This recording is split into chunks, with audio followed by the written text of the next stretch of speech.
and it's intercepted, picked off over here by Dorsey. 25, 20, 15, 10. He's going to go all the way. Albert Dorsey intercepts and returns it, and Tennessee leads Alabama by a score of 23-13. One of the great rivalries in the Southeastern Conference. It's coming up live at 7 p.m. Eastern Time. Alabama taking on Tennessee here on ESPN. Now, joining us live right now is Coach Bill Curry. And, Coach, thank you for taking time out. I know it's been a very hectic week for you, trying to rebound from last week's embarrassing loss to Memphis State. Well, those things are embarrassing. Not to take any credit away from Memphis State. They played well, but we should have played better. So the great thing that football teaches coaches and players alike is that you got two choices. You can wallow around and feel sorry for yourself, or you can get up and get ready for the next one. Of course, that's what we've done, and we're excited about redeeming ourselves tonight. Tennessee, and they've had great games over the years in football's top conference, the Southeastern Conference. But these two programs haven't had it easy this year. The Vols, once tied in league play by fourth-ranked Auburn, they ambushed with alleged improprieties by Sport Magazine, and obviously Bill Curry's hiring raised the roof at Alabama.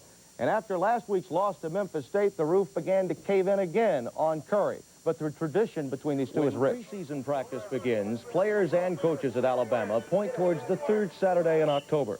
That's when the Tide traditionally takes on Tennessee. The history of this series encompasses coaching legends, the general of volunteer football, Bob Nealon, and the legendary Alabama coach, Paul Bear Bryant. In 1953, a skinny tailback named Majors became a part of this great rivalry. My first experience with the Tennessee-Alabama rivalry, personally, was the first time I saw Tennessee play was against Alabama when I was a sophomore in high school in Knoxville. And it made an impression on me that I'll never forget, because at that time, the rules and television didn't dictate that you had to wear, one team had to wear white. Tennessee in their beautiful Tennessee orange and Alabama in the crimson red made a great impression on me. And you can tell who the men are the third week in October when you play against Alabama. And it's been a rock'em sock'em affair. It's been a hard-nosed ball game through the years. It's been a gut check. This is the kind of thing that you get into college football to do, to be in these kinds of games. Our players are excited, our staff's excited, and we're looking forward to it. In 1936, upon his return from active Army duty, Major Nealon's team, filled with freshmen, played Alabama to a scoreless tie in Birmingham. These freshmen, though, would later bring undefeated teams to Tennessee in 1938, 39, and 40. By 51, Nealon's retirement from military service had finally allowed him full concentration for football. Bob Fisher's touchdown run here helped lead the Vols to a 27-13 win en route to a 10-1 season and a national title. In 1965, Kenny Stabler threw a ball out of bounds on fourth down, thinking it was third. Alabama settled for a tie. The problems for the Snake continued in '67. He set a single-game interception record with 5 against the Vols as Tennessee won 24-13 and began a 4-game winning streak against the Bear in his Tide. In the 1970s, Alabama had become a perennial Southern power and capped the decade with their third national title in '79. Quarterback Stedman Shealy helped the Tide to a 27-17 win and further enhanced Birmingham's title as the football capital of the South. In 1986, the Tide ended Tennessee's 4-game winning streak with the help of 3 touchdowns by Bobby Humphrey. Ray Perkins was happy. The unending tradition between these powers spawned a book authored by longtime Tennessee sports journalist Al Browning. There's some real interesting stories in there that point out the intensity involved in the series. All the way back to 1913, an Alabama player who played with his ear dangling because he wouldn't come out of the game. He accused a Tennessee player of biting it off. Later, a Tennessee player going to the sidelines with blood all in his mouth. They're trying to take him out of the game. He goes over and said, "I'd give up a tooth for a touchdown against Alabama any day."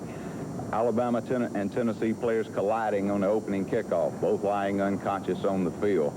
An Alabama end named Paul Bear Bryant, which is a familiar name. 1935, throwing down his crutches on game day, playing against Tennessee with a broken leg.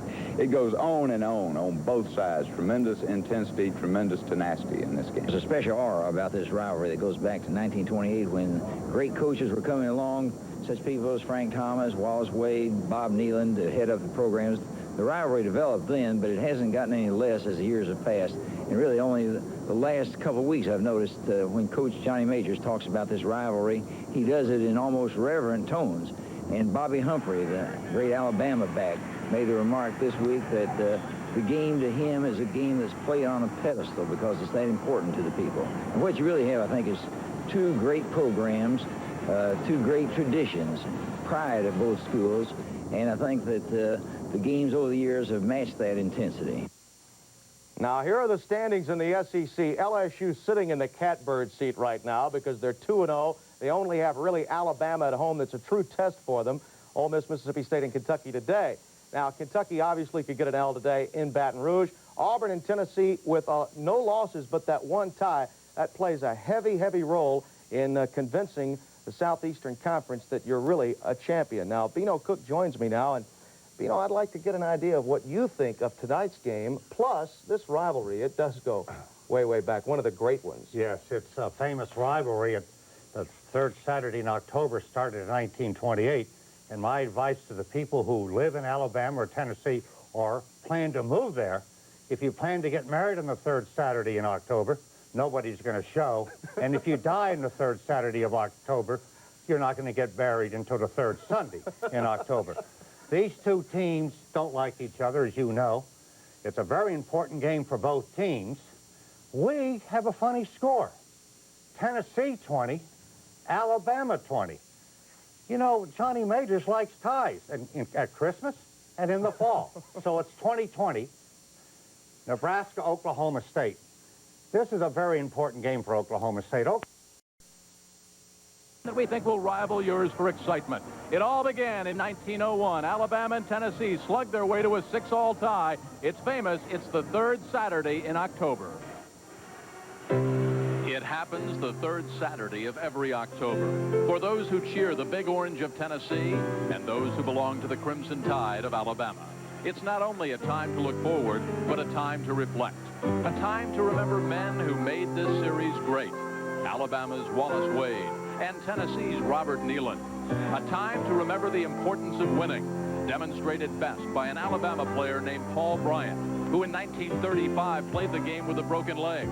A time to remember All-Americans like the Vols' Johnny Majors, who rolled back the Tide with a 43-yard touchdown run in 1956. A time to remember emotional moments like in '61, when Leroy Jordan led an Alabama team that gave Bear Bryant his first coaching win against Tennessee. Or in '82, when Tennessee snapped their 11-year losing streak to the Tide. Lewis looking, being pressured, pass down into the end zone. It is intercepted, Tennessee. Last year saw the dawning of a new hero, Alabama's Bobby Humphrey. Sweep on the right side, gets the block, 25, 20, 15, 10, 5, touchdown Alabama. Now comes a new Crimson Tide coach, unfamiliar to past Alabama and Tennessee confrontations. The Volunteers coach is a survivor of past Orange and Crimson clashes.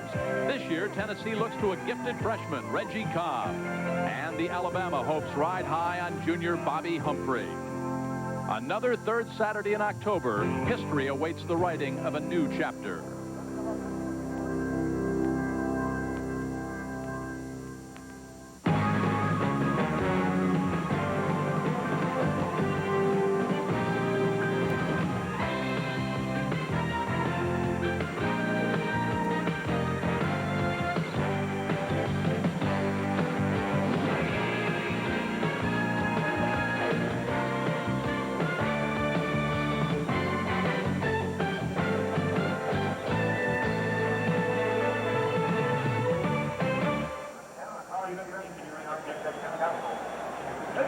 In the past, Tennessee has been led by General Robert Neyland, Bowden Wyatt, and Bill Battle. The Crimson Tide faced by Wallace Wade and the legendary Bear Bryant. Legendary coaches and historic young men hooking up on this third Saturday in October. The reason? Alabama and Tennessee. The Crimson Tide, live from Birmingham, Alabama, and famous Legion Field, hosting number 8, Tennessee. Hi again, everybody. I'm Jim Kelly. Kevin Kiley is alongside, and as you know, Paul Bear Bryant used to invite past players like Joe Namath, like Leroy Jordan, to come to Alabama and to talk to the Crimson Tide just before the Tennessee game, impressing on the young staff not to lose to the Volunteers. The emotions run high this third Saturday in October. Jim, these two teams have been going at it for most of the 20th century. This will be the 70th meeting between Tennessee and Alabama. And last year, the Crimson Tide just rolled over Tennessee, beating them big. And then last week, though, Alabama, a loss to Memphis State, an embarrassing loss. Incentive will not be a problem here. There was some question about whether Alabama was ready last week. They will be ready this week. Tennessee is ready. As you know, they come in ranked number 8. Their record is 4 wins, no losses, and 1 tie. That a 20-20 deadlock against Auburn. And for the Volunteers, they've got a great passer. And as you know, just about everybody except the equipment manager can catch that football. They can all go out there and get it. Jeff Francis has been a key to this team, well, for the last 2 years. He's a great passer. He passes for a high percentage, but he hasn't had the running game. He's got it now. Freshman Reggie Cobb leads the nation in scoring. A great inside runner. He gives the Tennessee attack tremendous balance. Great speed for Tennessee, and Alabama will have to handle that, Jim. All right, Bill Curry. Things are tough enough being the head coach at Alabama, being the first-year head coach at Alabama. But then, when you lose out to an opponent you were supposed to beat, as the Crimson Tide did last week to Memphis State, well, the pressure starts to build very quickly. Featured article in a national newspaper yesterday. They highlighted some of that pressure, but that's not the only problem for Bill Curry. He's got a young, injured squad and an untested freshman quarterback. Well, Bill's a good guy, and he's had some bad breaks, Jim. He's had problems with injuries, and the quarterback situation is difficult. I think that's a kind way of putting it here at Alabama. They lost David Smith. He started the year. Vince Sutton has an injured shoulder. Today it'll be Jeff Dunn, the third-string quarterback at the start of the year. Now, here's a kid who's only thrown 7 passes in his college career, and Alabama has got to throw the ball because the load has been put on the shoulders of Bobby Humphrey, the Heisman Trophy candidate, and frankly, it's a tough load to have to run the ball when the passing attack isn't doing well. Defensively, they've lost their 2 inside backers to injury. They'll go with 2 very young players. Tennessee will test Alabama inside today. All right, partner, Alabama lost out. Alabama won last year, ending a 4-year losing drought, but the Crimson Tide has not won here in Birmingham since 1981. Let's go back to the studio. Here's Tim. All right, Jim and Kevin, thank you very much. Let's quickly bring you up. Got to get past Alabama. And the Tide, well, Bill Curry is in bad need of a win in the SEC, Jim and Kevin. Well, Timmy, as you know, having lived in Baton Rouge, not far from the shadows of Tiger Stadium, the SEC, top to bottom, probably one of the toughest football conferences in the country. And one of the wild things about the SEC is that not everybody in the conference plays everybody else. And Tennessee and Alabama have never won the conference title without beating the other one, either Tennessee or Alabama. Let's take a look at the standings updated after today's big win for LSU. They're on top 3-0. Auburn is 1-0-1. Likewise, the Volunteers of 8th-ranked Tennessee coming into tonight's game. Florida 2 up and 1 down. Kentucky lost for the first time today. Alabama's 1-1, as are the Bulldogs of Georgia. Great rivalry, great tradition, Tennessee and Alabama. Yeah, the town is deserted. We came through Birmingham on the way over here. There's nobody in town. They're all right out here in the stand. Here come the Volunteers of Tennessee. 4 wins, no losses, and a 20-20 tie against Auburn. And those crimson and white balloons mean that the Alabama Crimson Tide are not far behind, led out by head coach Bill Curry. So it's 8th-ranked Tennessee against once-beaten Alabama.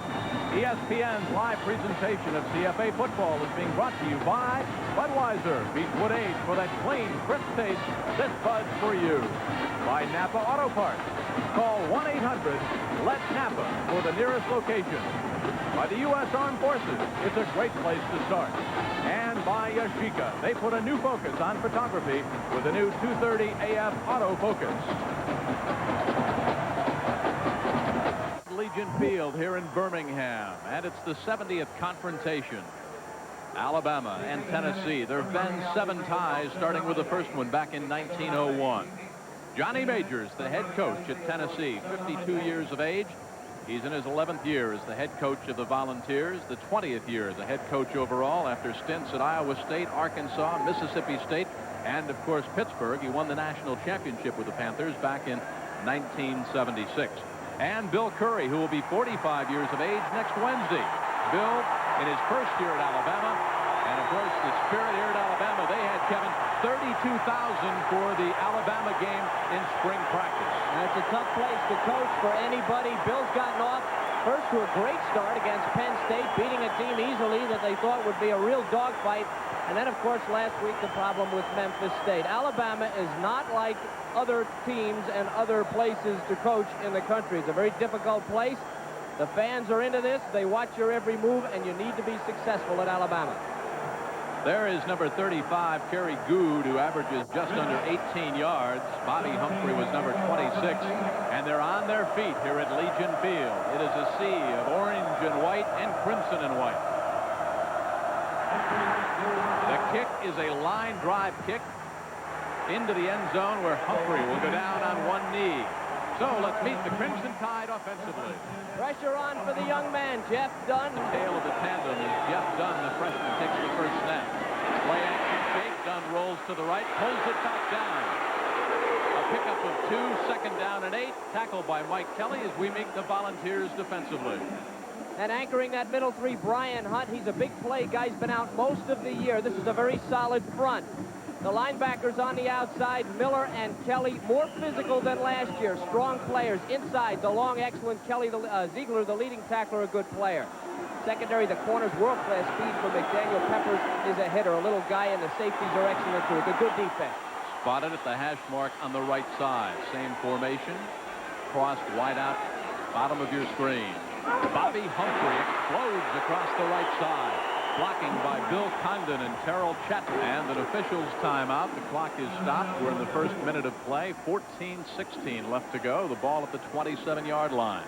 T-shirts and sweatshirts for Tennessee and Alabama, mugs, all sorts of memorabilia. And it started about 2 miles from the stadium. On 3rd and 3.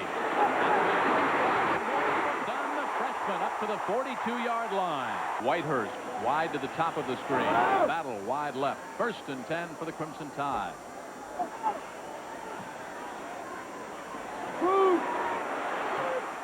Caught by Howard Cross, the junior out of New Hope, Alabama, the tight end. His hands, oversized hands. He can look the ball in, but he just kind of one-hands it. Got Stickum. 2nd and 4. Doug Allen. Not much doing up near the 49. Marion Hobby, the sophomore out of Irondale, Alabama, on the stop.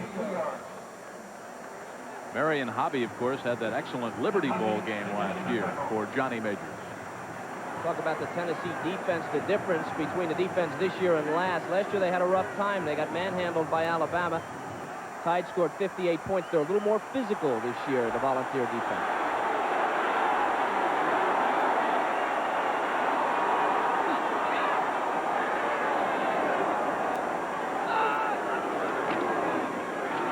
Dunn will keep it. All he needs is 2 yards. He's got it.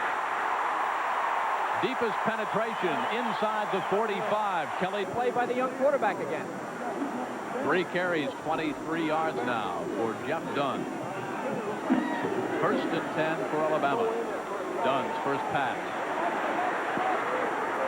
Got his man at the 30. Another first down. That's Clay Whitehurst, the senior out of 1,000 on any given home game. Getting to and from the game could be a big headache. We always have problems at football games. There's a lot of traffic. There's a lot of people. There's no way that you're not going to have problems. What we simply do is try to plan and make those problems easier to handle by the public. Chief Yovella says this new lot, called G10, could ease some of the problems. That's a minimum of 800 spaces. And for the first time, traffic officials say there should be no slowdowns on Interstates 40 and 75. Due to diversions of traffic. Other than that, the same recommendations apply to this season. Plan on arriving early and leaving late. If you are traveling west, officials recommend heading east on Neyland Drive, then wind around to catch the interstate. You can make better time and take advantage of the parking lots at the Coliseum and Ag Campus. Alan Williams, News 8. Kickoff for the home opener is set for 7 p.m., but officials say there will be a 4 o'clock dedication of the new stadium edition. Football time in Tennessee, but right now Rick's here and it's time to talk about goals. A lot of gold last night for the Americans. Opponents this season next in sports. Report to campus Sunday. They're already talking about the upcoming season in Birmingham this week. Jim Wogan is one of them down there doing the talking. 7-yard line. Keith DeLong on the stop here against Tennessee. The average is over 5 and 5.7 yards per carry this year. And Battle to the top of your screen.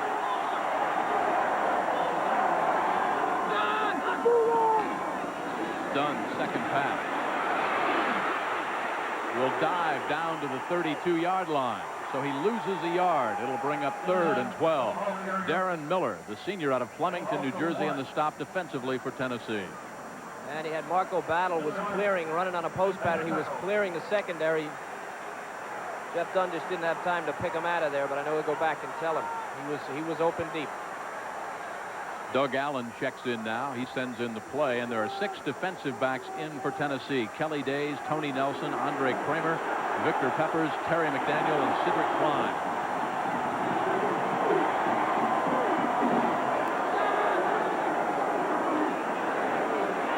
Dunn needs 12. Incomplete or caught at the 15-yard line. They're saying Marco Battle pulled it in. The ball at the 14-yard line of Tennessee. Epps and Cross as now the Crimson goes with a double tight end. And the Volunteers are a little bit rattled. They've asked for a timeout. All smiles on the faces of the Crimson fans as the initial penetration now down to the 14-yard line. Good drive, and how about getting the confidence of the freshman, Jeff Dunn? Absolutely, Jim. You know what I think? I think Tennessee called a timeout because they were amazed. I think they didn't expect Alabama to come out and pass as much as they did, roll out and do all these things. They thought they were going to keep it simple, and they haven't. Cross and Epps, again, the double tights, 85 and 91 respectively for Alabama. Tennessee shows blitz, and there goes Doug Allen. Inside the 5. Kelly Days, the free safety again, the freshman out of Dayton on the stop, helped out by number 8, Vicar Peppers. If you scout Alabama, you know that Doug Allen is... Second and 1 from the 5.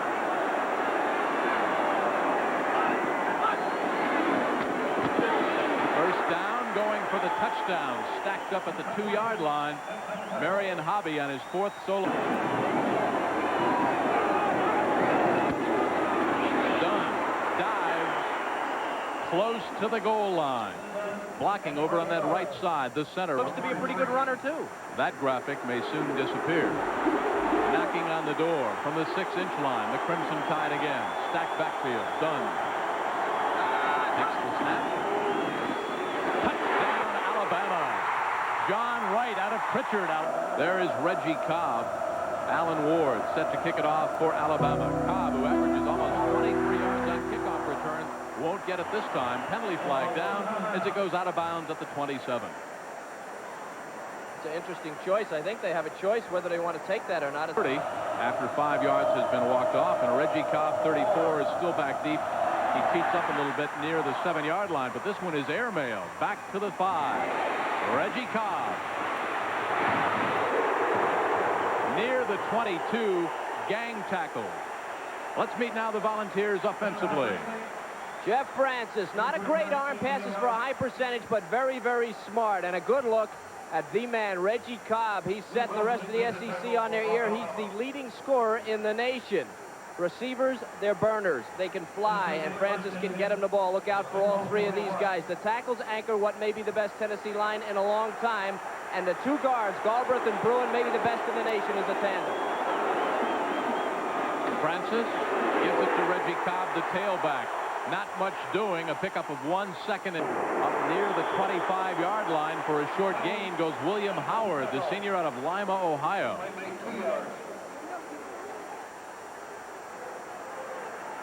And he could get intimidated. First pass for Francis. Deep drop, can run, but he needs 6. Will dive up near the 30 and not get the necessary yardage. Tommy Cole, the junior out of Jasper, Alabama, made the hit. He missed the spring game and what he's done punting so far this year. And back deep, a very offensive-oriented player, Gene Jelks. He can fly. Jelks is back deep. What happens to a team together? Garman off the side of his foot. Jelks fields at a dead run going east-west and now breaks it big. 1 man to beat.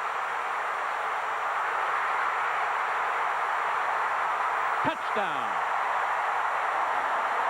He is done. Reggie Cobb will watch this one go into, or no, it's out of bounds at the 1. So Allen kick. Cobb fields at the 9. Looks for some help, bangs into a couple of his own jerseys and cracks it across the 30. Steve Wilson on the stop for Alabama. A 21-yard return. So with 6:35 left to go, Francis will be very poised. Johnny Majors has been down by 2 touchdowns, so there's no panic. Well, when I said earlier about the guy that I'd watch closely in this game is Cobb, the running back. I mean, this is Alabama. I mean, this is a big game, and Cobb has never played in this game before, and he's got to be feeling it just a little bit.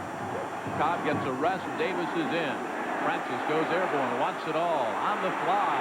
Looking downfield, dropped at the 18-yard line. Terrence Cleveland looks for the penalty flag. There is no call. Cleveland, the sophomore from Sweetwater, Tennessee, was streaking down inside the 20. John Mangum back there on the coverage. You're looking at the strength of the Tennessee offense and the strength of Francis's arm. He just lays it out for the speed bunter Cleveland, who should have had this. This ball's right in his hands. And that's the result. And here's Francis. Can't throw the ball much better than that. 2nd and 10 from the 30 of Tennessee. Davis, and not much doing. Maybe a pickup of Woodyear.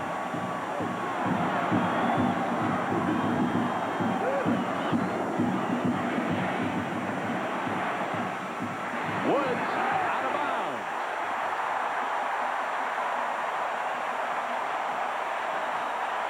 Now, Kevin, that's more the fault of the receivers now. A high spiraling kick. It jumps up to the 20. Fair catch is called for, so the Crimson Tide will take over 1st and 10 from their own 20 after that 48-yard. There's actually a 2-step punt. They've gotten away from the 1.5. Time is the most important thing. Get it off quick. Play action fake. Dunn wants to go up top.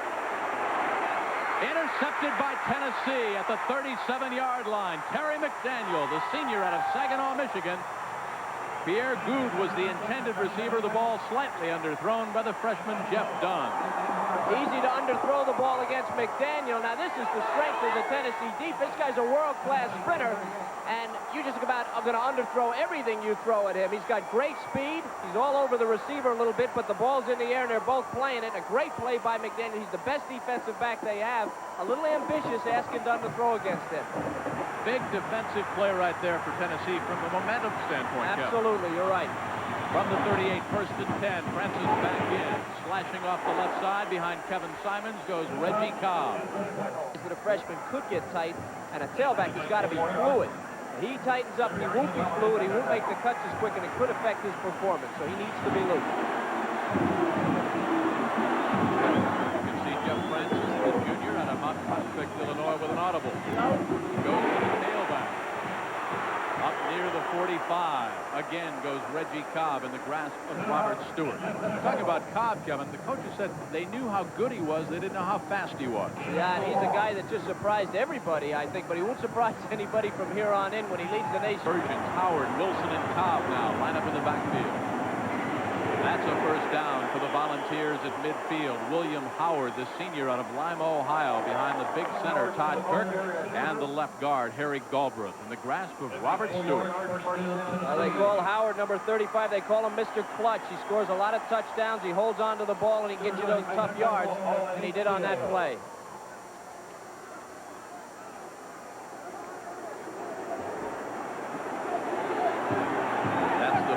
First down for Tennessee. They're at midfield. They're down by 2 touchdowns. Francis will pump it up. Toughest thing to do, running to your left for a right-handed quarterback. Woods wide to the left. Comes to the bottom of the screen along with McGuire. Tripped up at midfield and falling forward for maybe a yard. They need 8. Blitz. Francis reads it and unloads. Penalty flag is down, as is Thomas Woods. Now he is down at the 39, so if the penalty is against Alabama, it'll be a 1st down. Jelks on the stop. Holding. And as he did there, and get the ball to the receiver. Cobb out. Keith Davis is in. 3rd and 18. Francis going for the home run. Picked off. John Mangum at the 10. And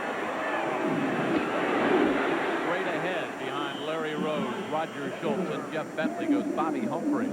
Barry and Hobby on the stop. Kevin, you and I were here last night watching a high school game. Bobby Humphrey's cousin playing for Parker. He's got some Humphrey-like moves, doesn't he? Yeah, he was a good player. Number 40. How about that kid Clayton? I don't know. I didn't get his first name, but I sure saw his arm. He threw a 40-yarder on a line. He threw the ball as hard as Terry Bradshaw or John Elway ever threw in high school. Or Sandy Koufax. 2nd and 7 for Alabama. They lead 14-0. 2 minutes left now in the first quarter. Dunn runs the option to perfection. Tripped up, though, on a fine defensive play. Penetrating Terry Daniel, the left side cornerback. Terry McDaniel. At this point, you have to go back to last year and the beating that Alabama handed Tennessee. Most of that coming in the first half. They surprised them. I'm sure that type of thing is going through the mind of the Tennessee players, certainly the defense. They took an awful beat from Bobby Humphrey and Alabama, and with a 14-0 score, they've got to be feeling it. Asked Johnny Majors the other day the biggest change he's noticed in himself as a head coach. Now in his 22, gets in a wide receiver. Dunn, the freshman, bends in. Hands off to the fullback, Doug Allen, cracks it at the left side. Short yardage situation. Let's go back to Tim for more scores. 7 or a 48-point underdog. You don't think Howard Schnellenberger used that for a little inspiration just before they came out of the tunnel? 3rd and 10. Dunn from the 2. Wants it all. Looks downfield. Goo! Got it! He's gone!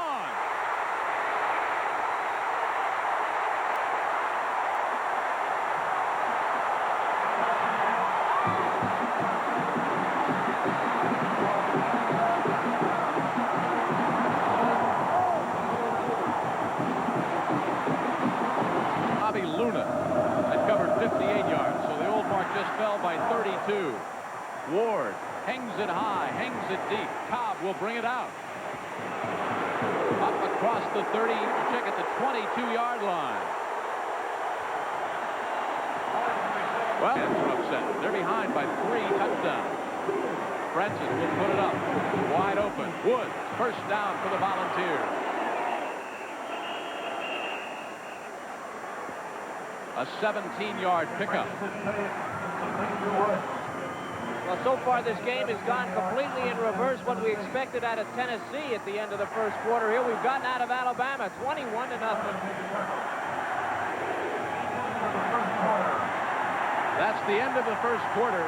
Alabama leads 3 touchdowns to nothing. It's been all Crimson Tide. A 64-yard punt return. Well, they need that towel in the first quarter. They're behind by 3 touchdowns. They're going to have to wring it out.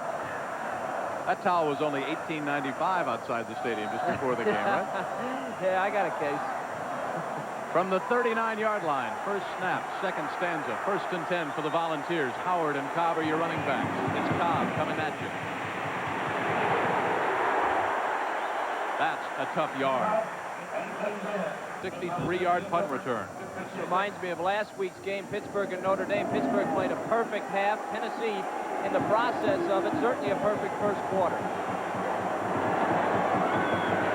Big hole right side. As Bruin and Stewart do their jobs, William Howard trucks on through.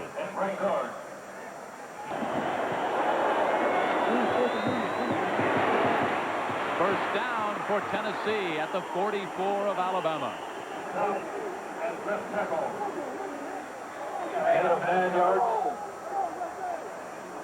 Plenty of time for the Volunteers in this game, but like I said, they have to establish this running game. Pitching back to their big man, Cobb. That's a nice run. Best run yet by the young freshman. He needs to get his legs under him.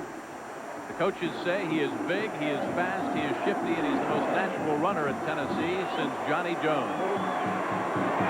Francis. Incomplete, looking for a diving John Rollins. Normally, that's not good for him. He passed for 64% last year. Cleveland and Harper wide to the right. Francis flares it out. He's got Cobb. Loose football. Alabama at the 45. Penalties, 1 interception, a fumble, and 1st and 10 Alabama from their own 45. Dunn back in, bends in, the freshman.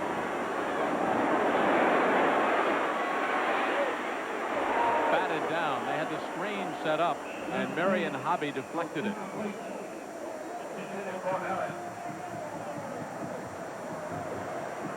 Well, we talked about the greats at Tennessee, General Robert Neyland. Football is composed of nothing except accidents. The great art is to profit from such accidents. Right now, the Volunteers are looking at a train wreck. Yes, this is a place where you like to cause accidents. That's how you benefit from them, and that's what Alabama's doing. And you're right, it's a train wreck so far, Jim. Done 4 out of 6, 128 yards, 1 touchdown. Big hole for Allen over the middle. Roger Schultz, a freshman, 6'2", 250, redshirted last year. He's the center. A freshman at center in Roger Schultz, a freshman right guard in Trent Patterson, and a freshman right tackle in Terrell Chapman, and a freshman quarterback. I'd like to be Bill Curry looking ahead at next year. I don't know. I'd like to be Bill Curry looking ahead at the next 3 quarters here today. Whitehurst wide to the right. Battle comes to the near side. And Bobby Humphrey blocking by that freshman right side we talked about. Patterson and Chapman cracks it up close to the 30-yard. Done with an audible. I think he just said number 26, you get the ball. Bobby Humphrey gets the ball, stopped by Richard Cooper out of Memphis. What is that, 35 in a row now for Columbia? They're on a roll. Harvard, no problem over Dartmouth. Boy, is it beautiful up in Dartmouth this time of year. Brown bangs Cornell. Navy by 10 against Penn. Princeton beats Lehigh by 1. 3rd and 6. The ball resting just across the 30-yard line. Battle and Stafford are the wide receiver. Battle, top of the screen. Stafford to the near side on 3rd and 6. Blitz. Incomplete at the 25-yard line. Howard Cross, and what a collision there by Kelly Days.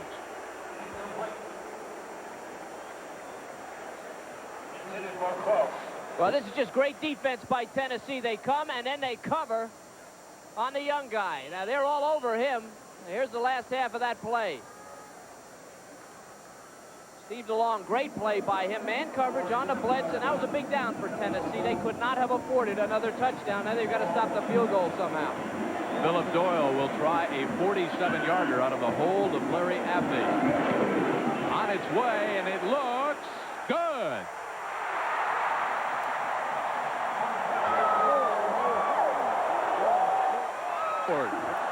Sends it high and into the end zone and out of the end zone. Last week, and there was criticism in the paper that Bill Curry didn't have them ready for Memphis State. They were ready tonight. Francis, the junior quarterback. Slow developing play, and Francis is down at the 11. Derek Thomas, the junior out of Miami, at 20.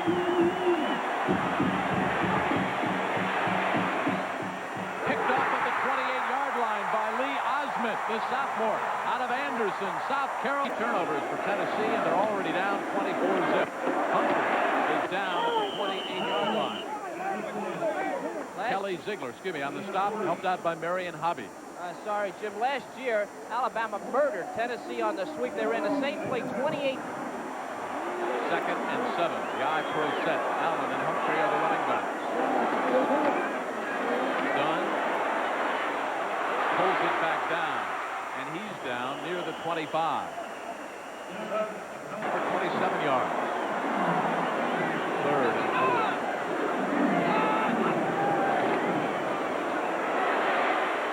Kerry Good, his brother Pierre Good, with a 60-yard touchdown reception on the night, caught by Kelly Ziegler. Again, they went to the perimeter, trying to... For 3 on the night, out of the hold of Larry Abney, on its way, and it is wide to the right. So Tennessee dodges another bullet after Francis put up his 2nd interception on the night. The time is being kept down on the field. We're in the 2nd quarter. It's been all Alabama. A little bit past a little bit, they get back in. I think you just paraphrased the general. Yeah. 1st and 10 from the 24. Francis stays in at quarterback. Hole on a trap play over the right side, blocking by Bruin and Stewart. Charles Wilson, the senior from Pritchard, Alabama, in the grasp of Philip Brown. Comes linebacker. Francis with an audible now. He looks over that defense. Alabama defense. Wants a quick out pattern. Nobody comes out over to help him out. And not making an adjustment out there. 3rd and 6. What the Alabama defense does is they wait till the offense lines up, then they sprint. That is a first down, and that's Terrence Cleveland. Lee Rockwell on the stop. Just a slant-in pattern. We talked at the very top at 21-yard pickup about the great speed of the Volunteer receivers. Yeah, and they're playing them a little deep here, and they blitz, and what they do is they roll it into the middle. Cleveland, number 4, came in where the linebacker should have been. Here's the shot. Good job, guys, on this shot. Cleveland right in that linebacker hook area, making the catch. Francis finds him. That's the strength of the offense, is their adjustment and the rapport between the receivers and the quarterback. 1st and 10 from the 49. Francis 3 for 9. 37 yards. Davis in the backfield. They'll align defensively, so it makes it tough on the quarterback to read the defense. Defense read Davis. 3rd and 16. Alabama might have jumped off sides. We'll have to find out if they were drawn off. It looked like 50. So instead of 3rd and 16, it's 3rd and 11.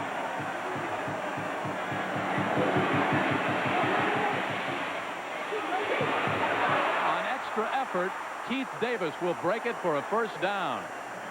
There were 2 Crimson Tide defenders that had him. Finally, Jelks and Holdbrooks made the tackle. They had him stopped, though, Kevin, 5 yards shy of first down yardage. Well, this sometimes happens when you 2 people have a shot defensively. You get in each other's way. You see that? How Osmond got underneath there in his way.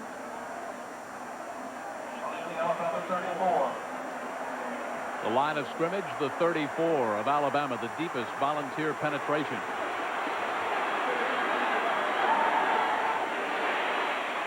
Wide open. Out of bounds at the 23, Thomas Woods.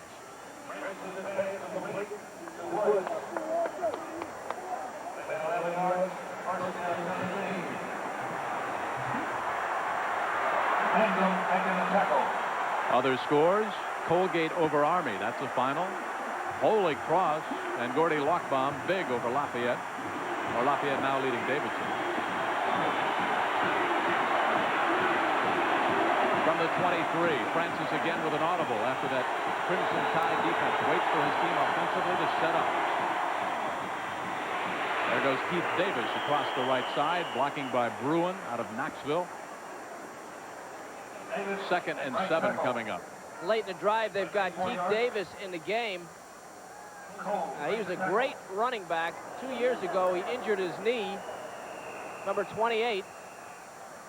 He sat out and did not play well last year. He never did come back from that injury, but he is a great tailback, and they say he's about 90-95% now, and a little more experienced than Cobb here as we get to the late stages of the first half. A guy that maybe they feel has played. Including Syracuse coach Dick McPherson, who will talk about what they did to Joe Paterno and Penn State in the Carrier Dome. Wide open at the 13. Charles Wilson out of bounds inside the 5.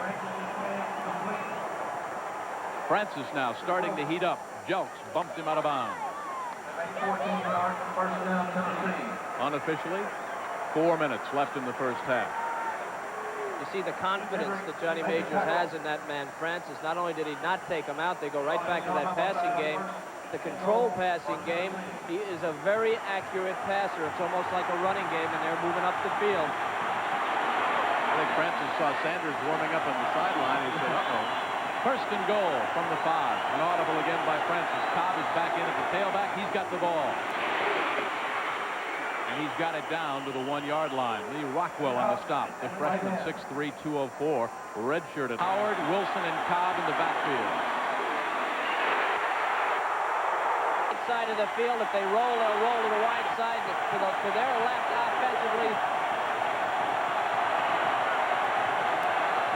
Francis now changing the play up, sending Woods further wide to the left.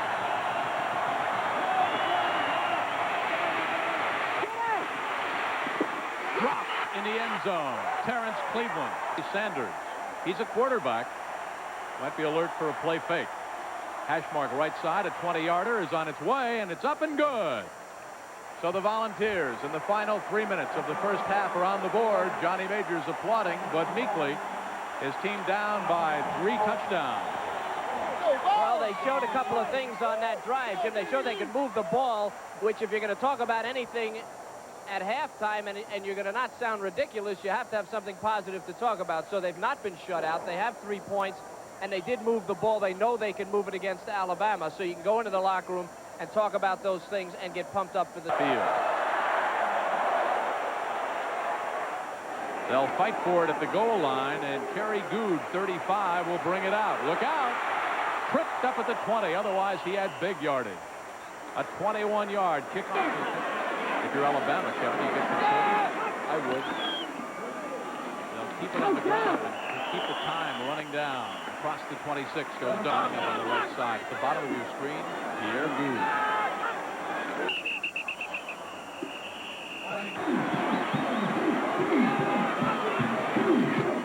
Dunn gives it off to the tailback.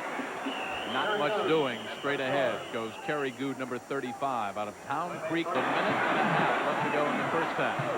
6 defensive backs in for Tennessee. Kerry Good. That is a first down and a big one up near the 34. Tony Nelson on the stop, 10-0. 1 minute left in the first half. Bama's ball, and Kerry Good goes the other way. Penalty flag is down, and so is Good. Kimbrough's got him again. 42 yards. 2 of those penalties have been holding calls.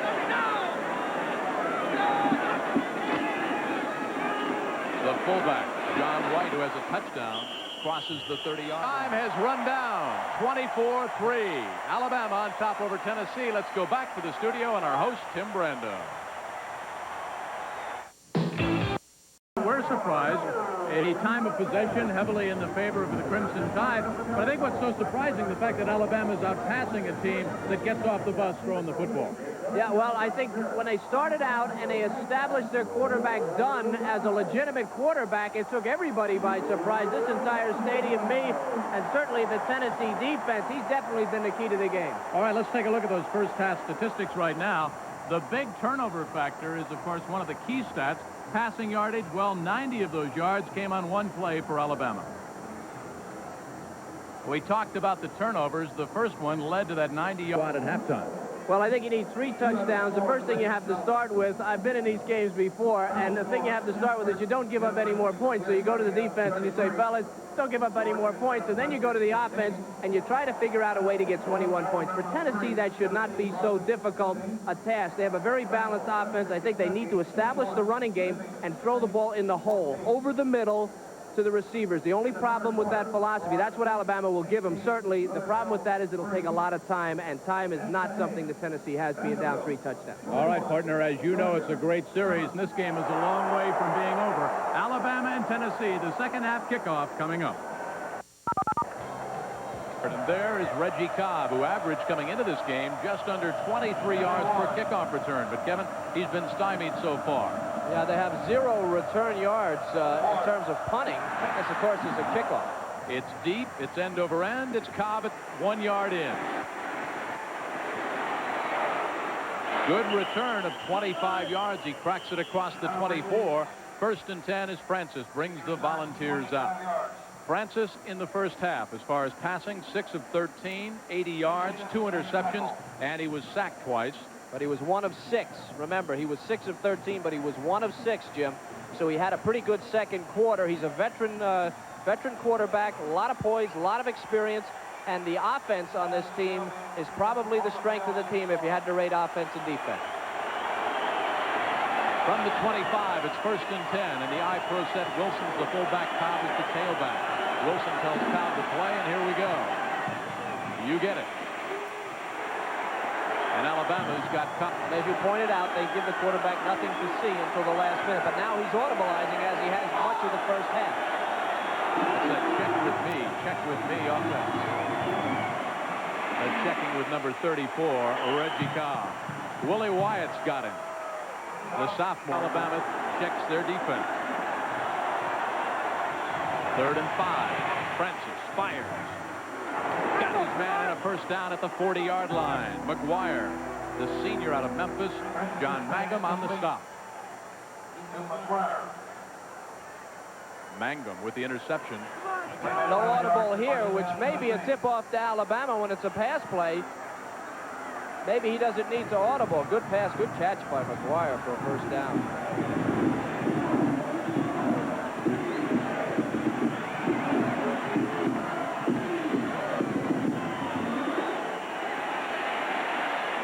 Wide open over the middle. Thomas Woods found the seam and cracked it inside the 40-yard line of Alabama. Francis with a hot hand to start the second half. Got a true freshman in there, Steve Raymer, number 49. Now this is play action. Here he comes, taking a step up. Oops. And now here's this pass I talked about at the half. In the hole, something that Alabama will give up with a big lead. Generally, if you play a semi-prevent or you're concerned about a quick score, you'll give up that pass. They did. Tennessee took it. Again, the audible by Francis. Let's Woods out further at the bottom of your screen. Quick drop. Woods. Dances down to the 30-yard line again.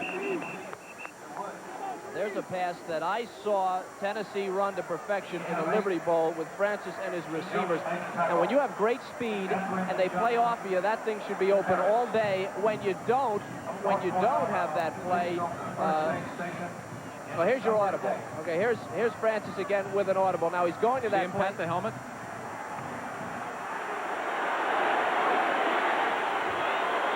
Woods. 4 receivers, 54 receptions for 55 yards. Blitz, Woods. Francis dumps it off incomplete. Pressure by Tomway rather than throw it in the crowd or risk the turnover. Now slaps the helmet again with a play call. Quick drop.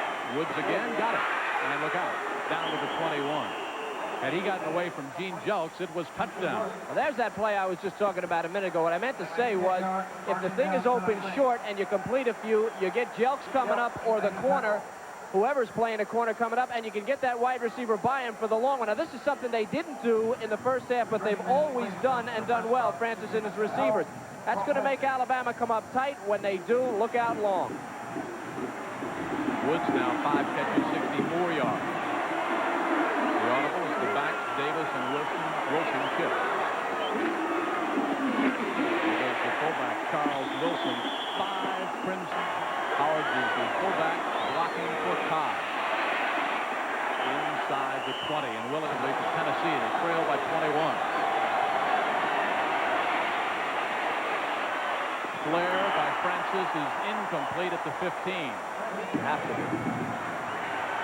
On its way, it's up, and it is good.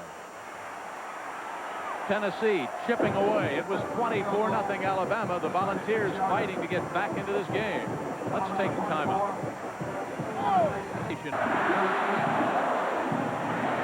Bergarnoni bangs it back into the end zone. It goes through Bobby Humphrey, and it'll be 1st and 10. Alloc has been out almost the entire game. A little over 12 minutes left in the third quarter. Alabama starts 1st and 10 from their own 20. Battle motion across. There goes Bobby Humphrey across the 25. Blocks to be a little tougher up front, and that's what they need to do to stop Alabama. Option by Dunn, and down he goes in the grasp of Darren Miller. Miller, 6'1", 227, the outside linebacker on the right side from Flemington, New Jersey. Well, here's a good example of getting off blocks, reading the play. It's an option that has no chance. I see all the white hats coming, and they get him for a loss. Now, that's good team defense. Darren Miller leading the charge, but Tennessee has had a rap on him that maybe they don't get off the block so quickly, that when you get your shoulder pads on him, you hold them a little long. That time they didn't do it. They got off. Hope that stuff washes out of his hair. 3rd and 7. Allen tells the play to Bobby Humphrey. Blitz. Dunn picks it up, fires, out of bounds, or did he drag the foot at the 40? Whitehurst makes a remarkable turf toe on that kind of a catch, don't you? At the 40. 1st and 10. They lead by 18. Bama does. The fullback. Stafford and Battle. Humphrey. On the acceleration across the 50, down to the 48 to 47. That's for number 26, Bobby Humphrey.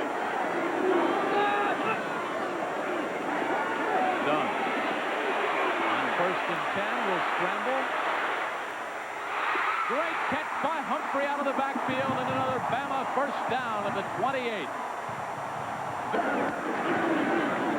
Fullback, Bo Wright bangs it across the 25, down to the 24.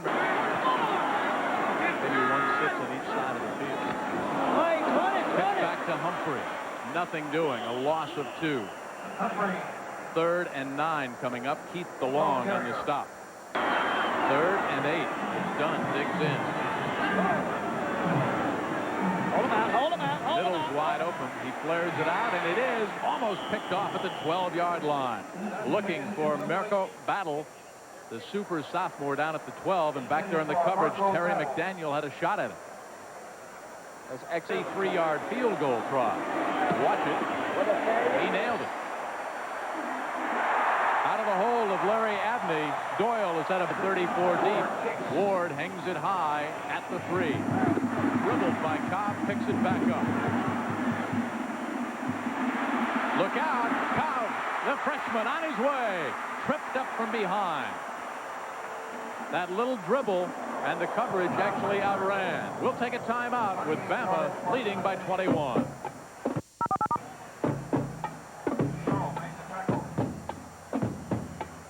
Minutes left to go in the 3rd quarter, about, because the 25-second clock and the scoreboard clock have been out since almost this game began. Time is being kept down on the field, and time is starting to run out on the Volunteers of Tennessee. They need a touchdown. They start from their own 41. Francis, all kinds of time, safety valves it out, gets it to William Howard, and the Crimson Tide has him at the 45. We took kids out of Montgomery. On 2nd and 6, Francis can't waste time, unloads it out, got his man out of the backfield, William Howard, and he's rambling toward base yardage inside the 25, down to the 22. Kermit Kendrick has him there. They call William Howard Mr. Clutch. He makes the big plays. Watch the receivers run the coverage off, turning their back on the quarterback. Now remember, Francis was scrambling. You don't ever turn your back. You've got to look over your shoulder. Francis came up to the line, pulled more coverage up, and here comes Mr. Clutch loose on the sideline, all 240 pounds of him. They ran him 16 straight plays against Ole Miss last year to save a victory. As Francis looks over the Bama defense. Quickly gets it over to Terrence Cleveland. Cleveland down at the 8-yard line. Jelks banged him there.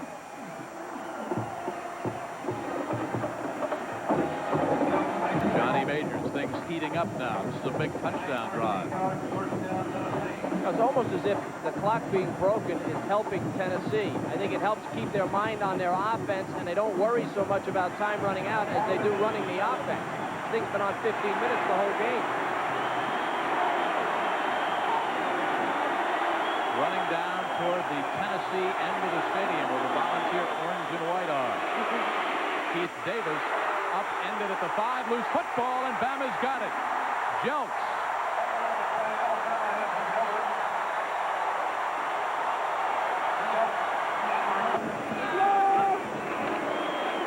There goes Bobby Humphrey, tripped up as he dives to about the 8-yard line. Keith DeLong tripped him up. That's the 4th turnover against Tennessee. The ball, and you saw his hands move right forward. A lot of players looking at the flag. 2nd and 9. Humphrey had trouble. Almost tossed it up himself on the exchange, and look out! Kelly Days. They'll keep it on the ground, work on the clock. Why not? They've got a 21-point lead. I like the practice award. That says a lot for me. You got that at Wyoming, wasn't you? Yeah, that's all I did was Tripped up at the 35-yard line is Bo Wright. Charles. 3rd and 5. Incomplete at the 45, looking for Whitehurst on a slant-in post pattern. Ball a little bit low and behind, kind of like a bad slider. He averages about 7 yards. And they get the block try on. He just got it away. Creamer watches it hit at the 29 and takes a bounce backwards. So we've got just over a quarter left here in Birmingham, a 21-point lead for the Tide. 1st and 10 at the 35. Francis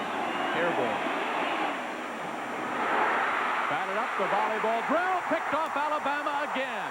Turnover number 5. Lydell Mitchell, the senior from Pritchard, Alabama, with the INT.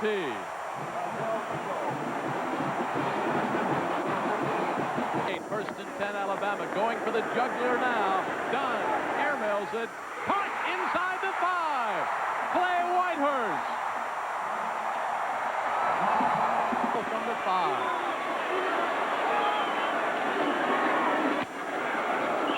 Second and goal from the 4. Doug Allen. And hope for a miracle. He may be approaching that point. An offense that's only scored 2 field goals. It'll be a 28-point lead after Humphrey takes it in.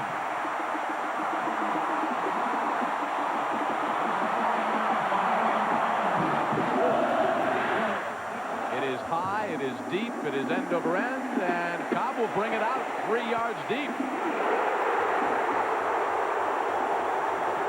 Might have made him a 34. 8th-ranked Tennessee 6.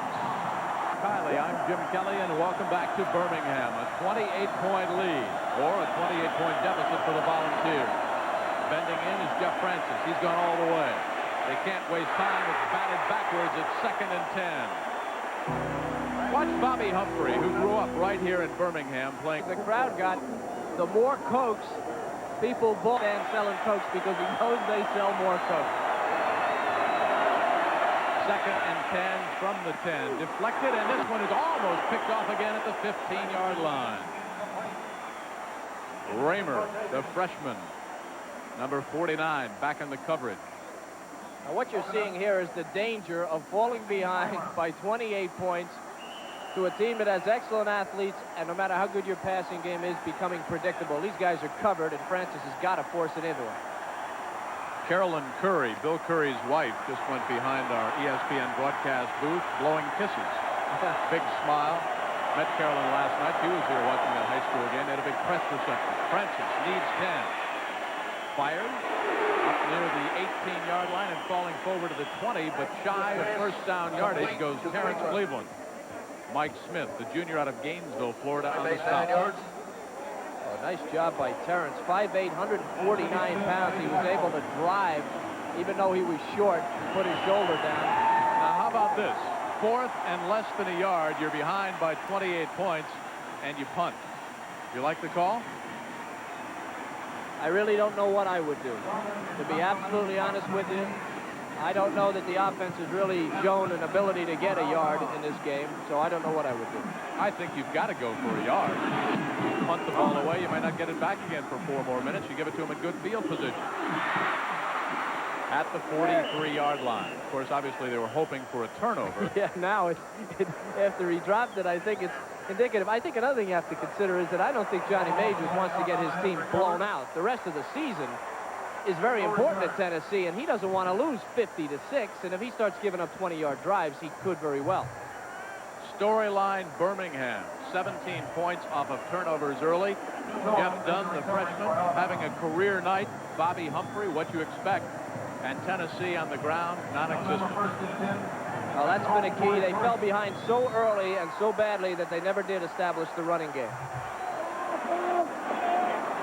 Dunn bends in. Jeff Dunn, the freshman from Greensboro. Let's keep it on the ground. Bobby Humphrey hurls forward to the 48-yard line. And a penalty flag is down to be checked out. Bear Bryant, Hall of Fame legend, of course, in Alabama and nationwide, had this quote. Find out what type of person you were when you played against Tennessee. Holding on offensive. Well, he certainly would be proud of Jeff Dunn. They found out tonight what he's made of, the freshman, doing an outstanding job. What poise. Alabama still has 10 yards, 12 minutes, and 50 seconds left. Doesn't take much to get players motivated when you play at Alabama. All you've got to do is show that houndstooth cap. Well, I think, too, as you look at Curry, I'll tell you after this play, I think it was good that Alabama came back from the Memphis State game with Tennessee. It helped them. 1st and 15 after 5 yards walked off against Bama. They've got the ball and a 28-point lead. Dunn on a rope finds Clay Whitehurst. How about that throwing on 1st? And look forward to Tennessee. Whiteside, 4 catches, 79 yards. The fullback, Doug Allen. cracks it over the middle, blocking up front by Schultz, Condon, and Rose. Around successful programs, you'll hear that same criticism. Coaches like to have the same assistants around them. 3rd and 5. Dunn backpedals, looks, down he goes at the 41-yard line. The Volunteers will get the ball back. A loss of 8. Again, the time is being kept on the field. Scoreboard clock has been out. But the only stat that matters right now is a 28-point lead for the Crimson. And they're going to come after this punt. Chris Moore punting for just the 2nd time on the night. Creamer is back deep. Andre looks for it at the 22. Got it there, and the Crimson Tide have him. A 37-yard punt. There was no return. The Volunteers ball when we come back. Moore.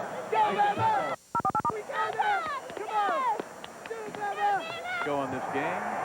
Volunteers will start from their own 22-yard line, trailing by a whopping 28 points.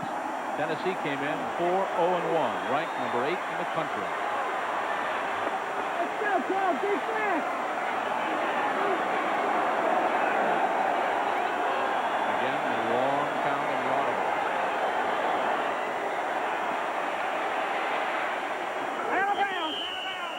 Complete to Woods, out of bounds.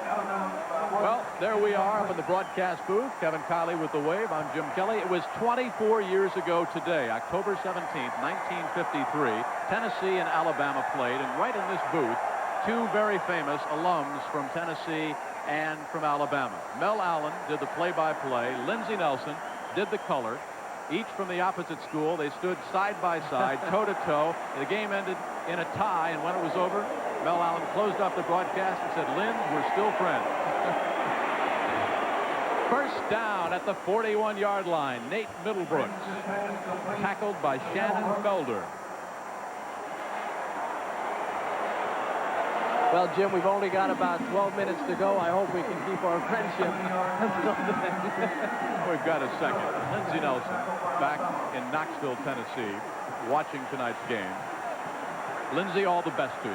It was good to see you at one of those Tennessee games for so long. One of the great broadcasters of all time. The audible by Francis.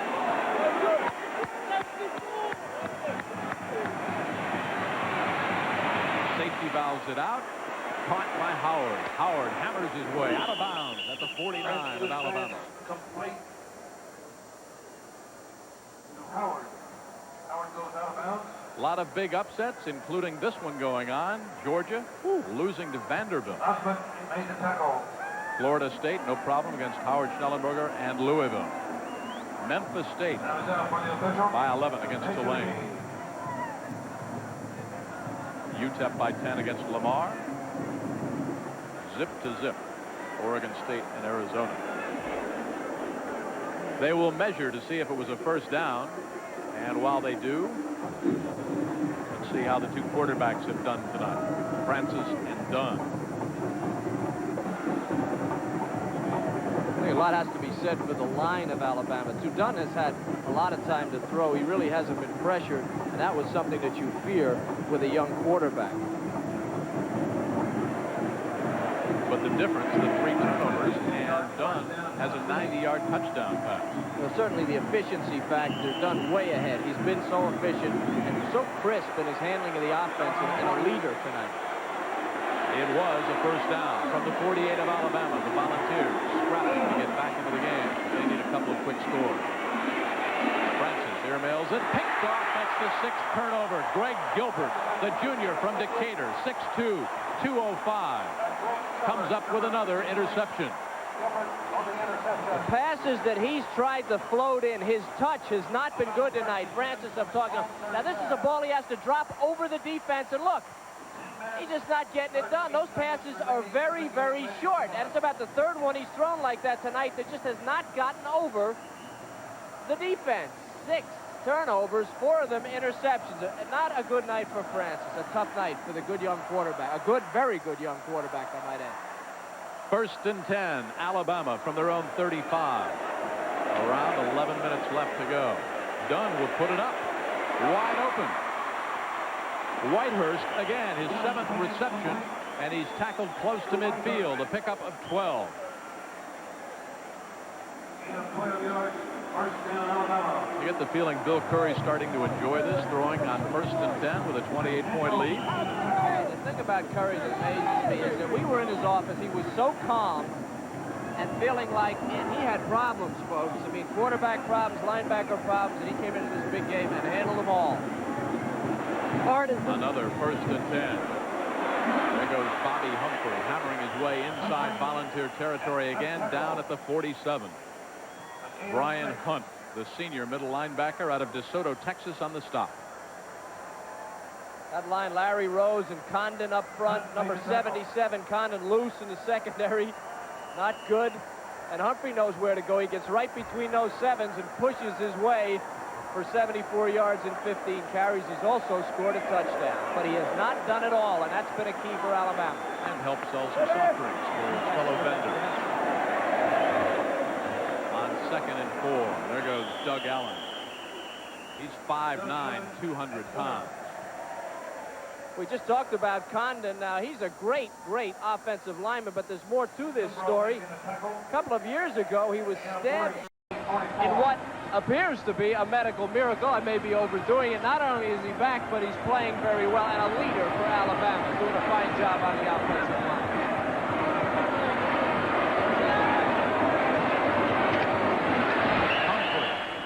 Humphrey dives for another Alabama 1st down. Darren Miller on the stop. I would say the tide is in. And for Francis, there will be better days.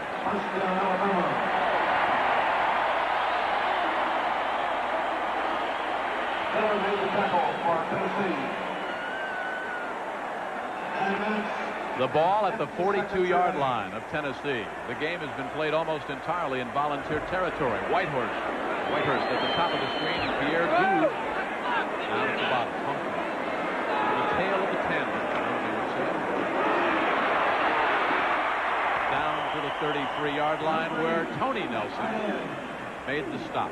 Big block by 46. Watch Doug Allen, the senior here, 5'9", 200 pounds for the block, partner. He and Chapman on the outside. Here's the block that Jim's talking about on the outside, but if you saw behind that, Terrell Chapman, number 7, he's blasted, almost knocked him out of bounds, and that's been the story of the game. Again, outside tackle, the perimeter. Tennessee didn't stop it last year, and they've had an awful time with it this year.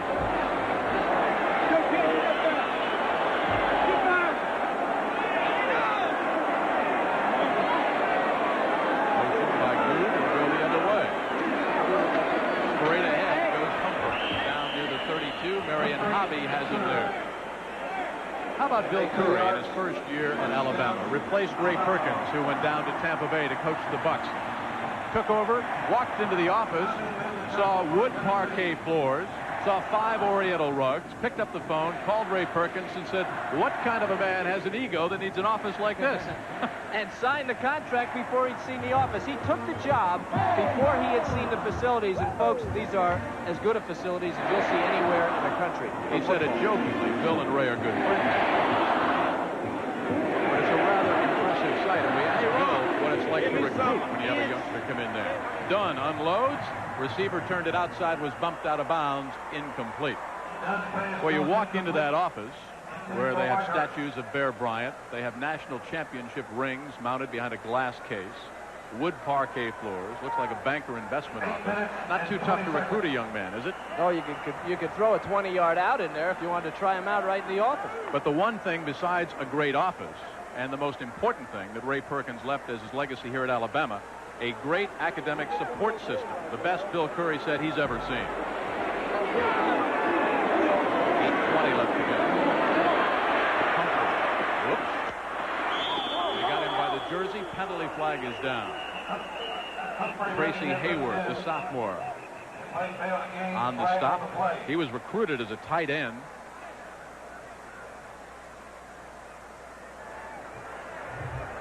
We don't see too many linebackers wearing number 88. And in the secondary, Terry McDaniel wears number 86. Watch Hayworth, number 88, playing off the block, doing a good job this time, but getting held. As you can see, holding the shirt didn't help. He's able to get out and get Humphrey, close him down. And one of the few times tonight that Tennessee has gotten off the blocks and made the play on the outside. Alabama fill last 10 yards for holding. Penalty against Alabama backs up the Tide to the 41-yard line. About 8 minutes left to go. 8th-ranked Tennessee stunned by Alabama. The 70th renewal of this classic rivalry in the SEC.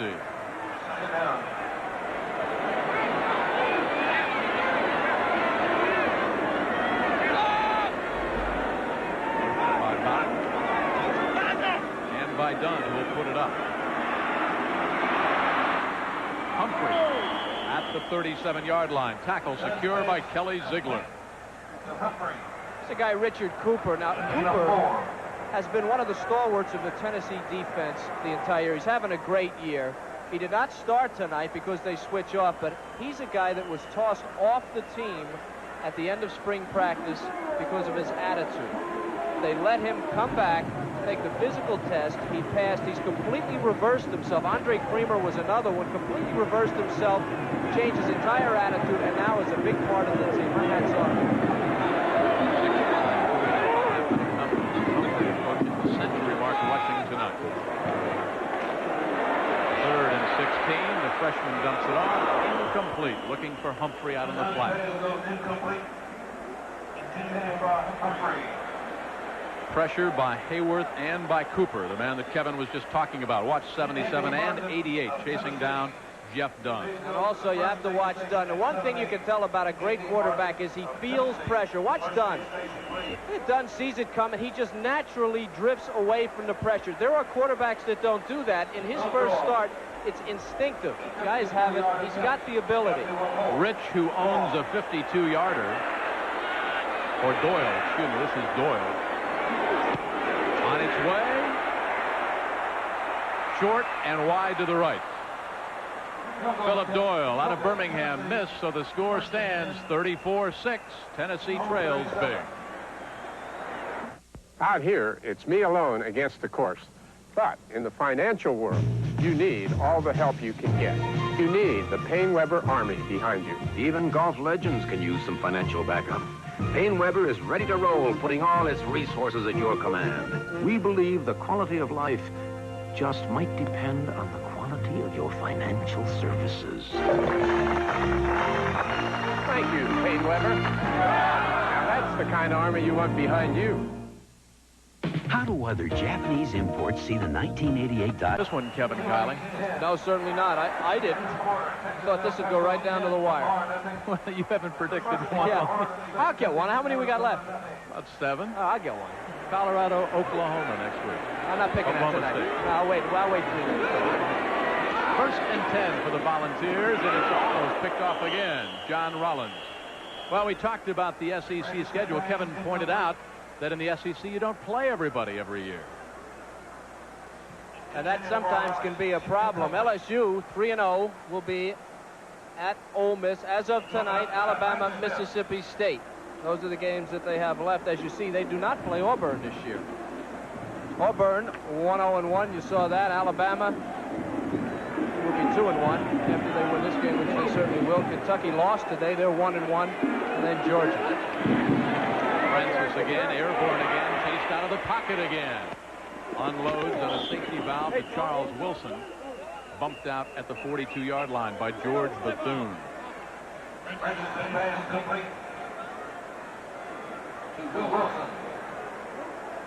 Tough night for Francis. This is a hard night for a quality quarterback to have to eat something like this. When the team gets down so quickly, I think that punt return by Jelks just absolutely paralyzed the Tennessee team. They were down 14-0 in front of a hostile crowd and stunned, and they played that way.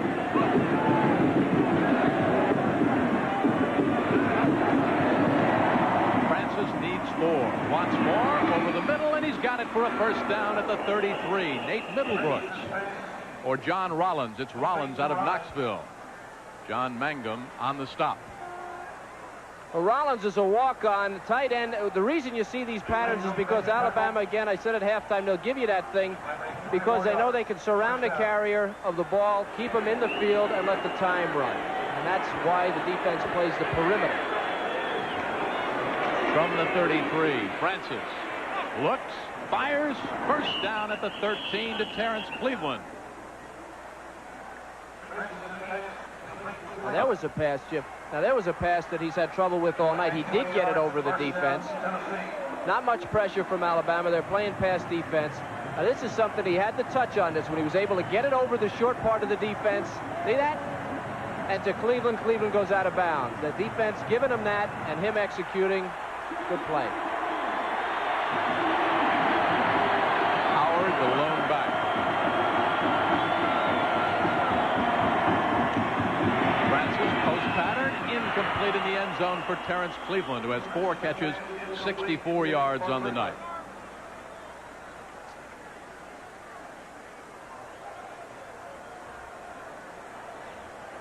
Georgia goes back on top. The Bulldogs ranked number 17.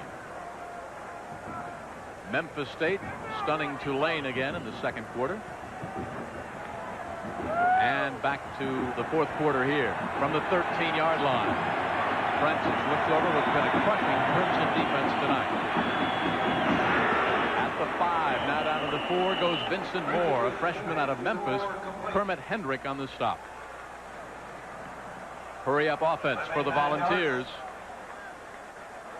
They go without a huddle. And they have some confusion as Moore now, who just made the reception, doesn't know quite where to line up. But see what they did? They made the Alabama defense line up immediately. This is something I think they should have gone to earlier. 6 minutes left to go in the game. Francis puts it out there for Howard. It took Howard a long time to get to the football. Robert Stewart got to Howard almost immediately. So by the time they decided what they were going to do offensively, they might as well have gone back into the huddle. But you saw what Alabama had to do. They had to protect the wide side of the field. They went right into their defensive alignment. It was just confusion on Tennessee's part. Johnny Majors, whose mom is 73 years young, still drives to Knoxville. Johnny said she doesn't miss many games anymore. From the 2. He did all that on his own. Touchdown, Tennessee. Tommy Cole had Howard wrapped up at about the 3, and Howard just kept those knees churning out of Lima, Ohio. Well, here's a guy in 1986. He was 3rd in the conference in rushing. He's 240 pounds. He led the SEC in scoring, and that's why when he gets close to the end zone, his nose goes right for that end zone. Couldn't have had a better picture of it there. Tough. And the Volunteers trailing by, well, right now by 22 points. We'll go for a 2-point conversion.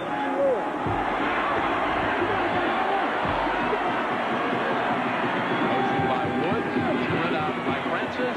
Woods, and the 2-point conversion is good. A lot of poise for the Volunteers, but it might be too little too late. Bama leads by 20. Climb back into that SEC title picture, and there are a lot of bowl scouts here. Jim Brock from the Cotton Bowl, lots of folks from the Sugar Bowl. I think there are about, what, 12 or 13 bowl scouts here scouting both teams. And a lot of potential bowl teams in the SEC. I mean, you could probably blindfold yourself and point a finger at the schedule, the SEC lineup, and pick a team that would do well in the bowl. This is top to bottom a quality conference. Do you onside kick?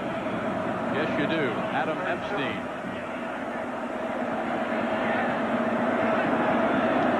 Will squib it, and Bama's got it at the 46-yard line.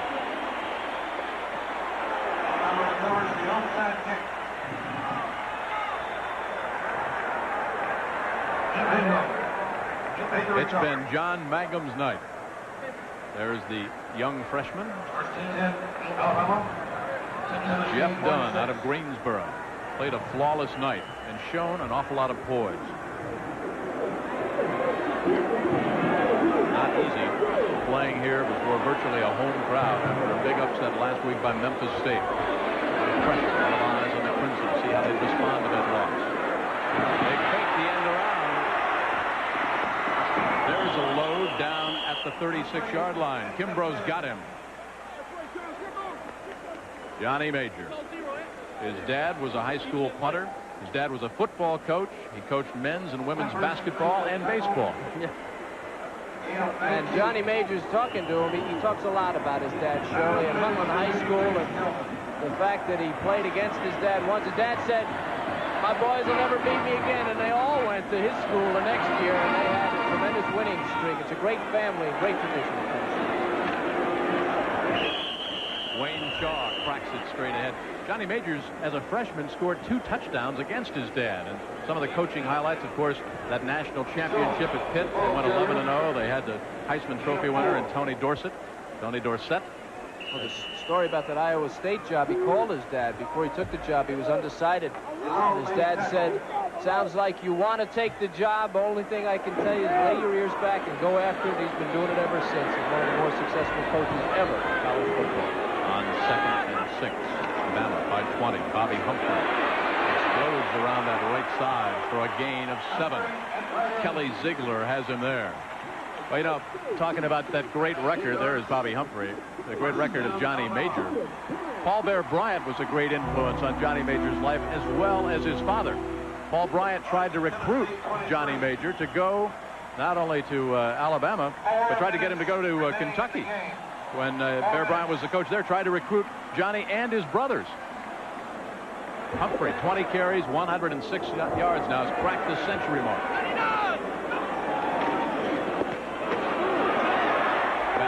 Working on the clock as Bo Wright goes over the left side behind Rose, Bentley, and Schultz. DeLong on another stop. Keith DeLong, whose dad was an All-American defensive end at Tennessee. Earlier talking about point differential, I think it's important for the Tennessee players to come out of this game thinking they could have won the game had they done this, and this. And that's why the difference between 34-14 and maybe 49-6 is important. Important for the coaching and important for the rest of the year.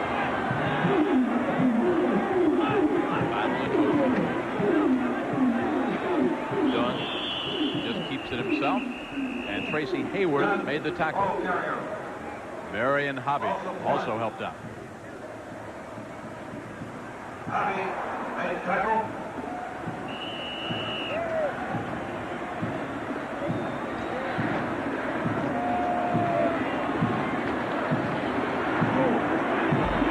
There's the Alabama record with Bobby Humphrey rushing for 100 yards or more, 8-2. Another one to make it 9-2. And there goes Bobby Humphrey. He'll sell some more soda. Yeah. I'll take 2.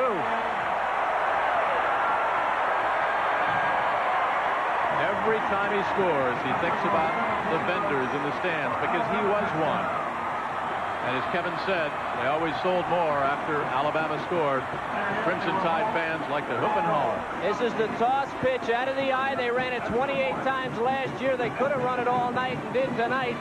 And again, it results in a touchdown. Tennessee needs to go back to the drawing board on their perimeter defense. Philip Doyle. He may have turf toe from doing so much kicking. Field goals and extra points. Out of the hold of Larry Abney. Great night for Doyle, the freshman from Birmingham. Bobby Humphrey goes for another. Alabama leads by 27. And that white bread and the sauce, didn't you? I was just thinking the exact same thing. But I take some of that soup, too. I eat that soup. Ward kicking it, and Cobb catching it, then dropping it at the 9. Scoops it up, back to the 15, and the 17. How about Alabama's all-time rushers? There have been some great ones. And Bobby Humphrey is just 2 yards away from the all-time Crimson record. 21 carries, 127 yards on the night, 2 touchdowns. 2 more yards. Think he'll get a crack at it? Oh, tonight? How much time left? This clock's been broken since the first quarter. What quarter is it? It's 2 minutes, 2:25 left. Just kidding. From the 17, 1st and 10, Tennessee. Francis has gone the whole way.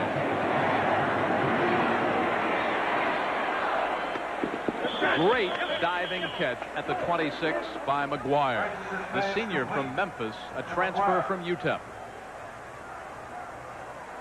This is that cross-field pass that Francis has thrown so well in the past. This one not a great pass, but certainly a great catch by McGuire. Tennessee players still trying. Again, the psychological aspect of this can't be understated, how important it is that they get something positive out of this game in spite of the score.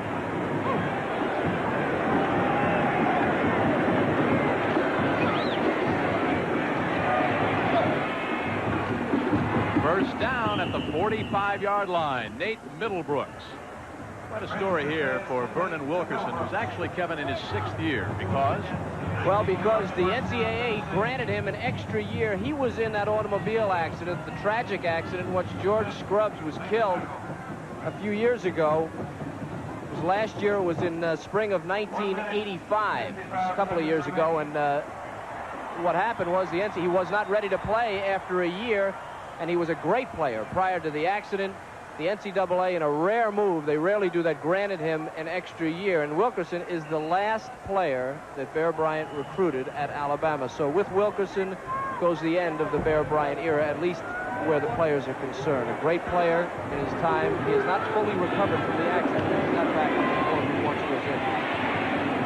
Francis, safety valves it out to William Howard.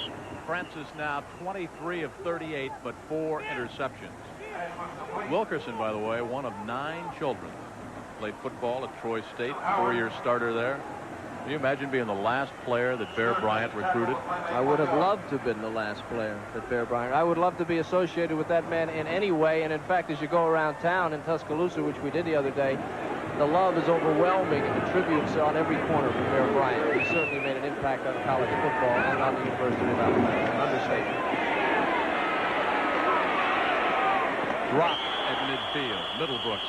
Just to go back to the Bear for just a second. He had an impact on both Bill Curry and on Johnny Majors. And the one thing you hear as you go around the country and talk to the coaches, that Bear Bryant would always call you back. He always had time to talk to you. He would be considerate. Johnny Majors, as you see on the screen right there, said every time he talked to Bear Bryant would say, "How's your dad?" That was the first thing that Paul would say. And Bill Curry echoed those same sentiments. He always willing to help the young coaches. Curry talked about coaches. He was exposed to some great coaches.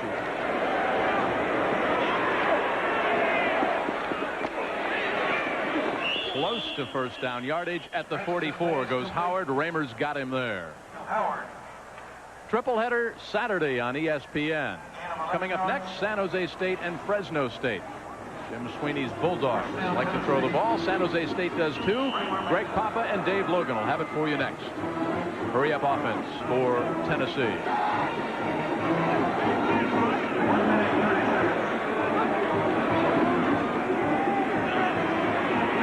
Francis down at the 40-yard line. Well, it all starts at 11:30 Eastern time with Tim Brando on game day every Saturday. Tim, did Bino buy you breakfast today? Now, I have to wait for him to go 4-0, Jim, for that to happen. We're going to go out west later, but let's go out west now for the moment. Oregon State with quarterback Eric Wilhelm finding Roland Hawkins, the senior wide receiver, down to the 1-yard line. And then on the following play, a little play action. And he'll find his tight end after negotiating back there for the touchdown. And the Beavers have the 7-0 edge over Arizona. And, of course, we'll have all the scores and highlights of all the day's action coming up between games. Let's get back to Jim. I know Kevin bought you breakfast, though. Yeah. Pecan waffles. Hey, I got a Slim Jim. I got him a Slim Jim for breakfast. Here are tonight's updated standings. LSU won, no problem. Alabama also won, no problem. Tennessee with a huge problem, their first loss. And we said at the very top of the telecast, Kevin, maybe the toughest football conference in the country, top to bottom. Well, if not the toughest, certainly the most evenly matched. Although I'd say the Big Ten has certainly come around, and they are evenly matched to that tie that Tennessee has now could hurt them where it might have helped them before tonight. On 2nd and 7, Francis backpedals, loops it out in the flat, out of bounds at the 33. Howard on the completion. Clock is stopped with about 1:05 left to go. Now, we've been talking about Bill Curry. He took a little break from coaching for 3 years to become a television sportscaster in Atlanta. He was writing his evening copy one night, said that so-and-so suffered a tragic loss. The news director gave him the hook, brought him into the office, said there's no such thing as a tragic loss. Yeah, that's right. Talk about perspective. I like the comment. We were talking to him about the game, and I like the comment where he said, yeah, I understand all these stupid questions because I had to ask them when I was a sportscaster, so he answered them all nicely. What did he say? He said, I understand why you have to ask these stupid questions. 65 pounds lighter than when he was a center for Bart Starr. Talk about Starr. Excuse me. Talk about Starr and Unitas and all the Lombardi and Shula. This guy has been around about everybody that ever played the game that was anybody. Francis now 25 of 41, 316 yards, 4 interceptions, up top again. Looks to the sideline, incomplete. Talking about Bill Curry's background, besides a great career in the pros, he was also the president of the NFL Players Association. Not a job you'd want to have today. No, but a job I think you might have wanted to have. All the exposure and the things that he has done certainly makes him a candidate, a qualified candidate for just about anything. And the coach at Alabama, you need to be qualified. Plus, he can stand the pressure, and he's had it this week. He stood up under it. So has his team.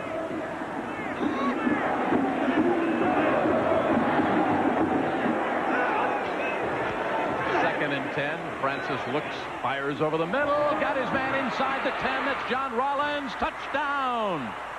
Rollins kept fighting, and the Volunteers on the board. A 33-yard scoring strike from that man, number 19, Jeff Francis, as he found Rollins, the big junior tight end out of Knoxville. Stewart and Smith, but Rollins slipped in between them. Well, you may have found a star here. Now, Rollins, the Middlebrook is not all that solid in his position. Good pass by Francis, but this is all Rollins. A walk-on. They say limited size, not great speed, but a lot of heart. And to be a walk-on as he walks into the end zone, you need all that. You may see him in the starting lineup shortly because he's caught 2 tough ones in this game. Rollins, 3 receptions, 58 yards, all this half. The 2-point conversion try coming up. Same play they ran last time. Francis looks for Woods, and it's caught in the end zone for a 2-point conversion. The second play, Woods did a nice job of coming back and helping out Francis. I was going to say that, Jimmy adjusted, and that was what they didn't do early in the game. Any question in your mind, partner, who the player of the game should be? How about the freshman quarterback for the Crimson Tide? Absolutely no question. He was the trigger guy. Without him, I don't believe they could have even gotten started. The first drive made him the MVP as far as I was concerned, and he's played just remarkably well. And there's more talent behind him. They have Sutton, and they've got the other freshman quarterback, Billy Ray, so they do have some talent. Jeff Dunn out of Greensboro, our Hartford Insurance player of the game. Another onside kick. Adam Epstein in there once again. 41-22 our score. Well, the late drives, the second half for Tennessee, extremely important. Like I said, you go back and you say, you know, if I'd have made that block or if I'd have caught that ball, we might have had it if he hadn't returned that punt. You have to believe in your team, and your team has to believe in themselves. And I believe that the final score, this 41-22, will help Tennessee go back and handle this loss and believe that they're a good football team and that they can go through the rest of their schedule unbeaten. You have to believe that, and that's why you need to play 60 minutes no matter what the score is. Certainly one loss would not damage their bowl bid at all. How they respond will be the key. Epstein bangs it up, loose football down. It's still loose. Big scramble for it at the 43, and Bama has recovered. They have played just about a mistake-proof football game. And who got it? Jelks, number 22. Hands Jelks. They're going to start calling him. That was a pretty good onside kick, too. It had that last ugly bounce that you look for in an onside kick. 40 seconds remaining. Billy Ray, the freshman out of Atlanta, 6'4", 198 pounds, a bit of a string bean in their quarterback now, but they like his gun. He's got a rifle-like arm. Pitch back. That is David Castile. So maybe Bobby Humphrey will not get the record. Well, you have to talk about the offensive line. Again, they did it on that play. Rose, Bentley, Schultz, Condon, and Chapman. Harold Chapman, number 70, all blocking for that man. Just did a remarkable job all night on the Tennessee people, and they overpowered them most of the game.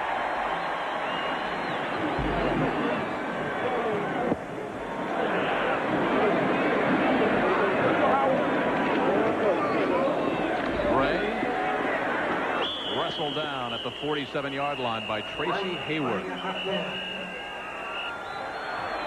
Well, Bill Curry gave us the quote earlier. Nobody can affect your attitude without your permission. And how you rebound from a loss. Well, they rebounded just fine after that upset by Memphis State. And Tennessee, Kevin, you can expect will rebound as well. Johnny Majors has too much talent not to. Two of the great programs in the country. We talked about the tradition at the head of the show. He's new to the tradition, but he's been a winner. He turned the Georgia Tech program around, and he turned it around in 1 week here, losing to Memphis State. Devastating to Alabama fans, but not devastating to Bill Curry. He was able to get the team ready. They came back, and they pounded Tennessee pretty good early in this game. Let's go back, too, partner, to what we talked about at the very top of the telecast, that no team has ever won the SEC championship without beating the other. When Alabama and Tennessee gets together, a leg up. And, of course, they've got to get Mike Archer and LSU with an unbeaten 3-0 record in the conference. Well, I have to think about being a player and what it would mean to me to be a player in the locker room before the game for either Alabama or Tennessee. You realize that you could give a 3-hour speech based on the tradition and all the things you could use to motivate your players. They have so much to work with, so much to get that emotion flowing, and evidently Curry did a great job of it here at Alabama tonight. He got them out on the field, and they were ready to go, and they had this game in hand early, very early, probably in the late first quarter. They had the game in hand. All right, a great game by my partner, Kevin Kiley. Our final score, Alabama 41, Tennessee 22. Tennessee was unbeaten and ranked number 8 in the country coming in. They love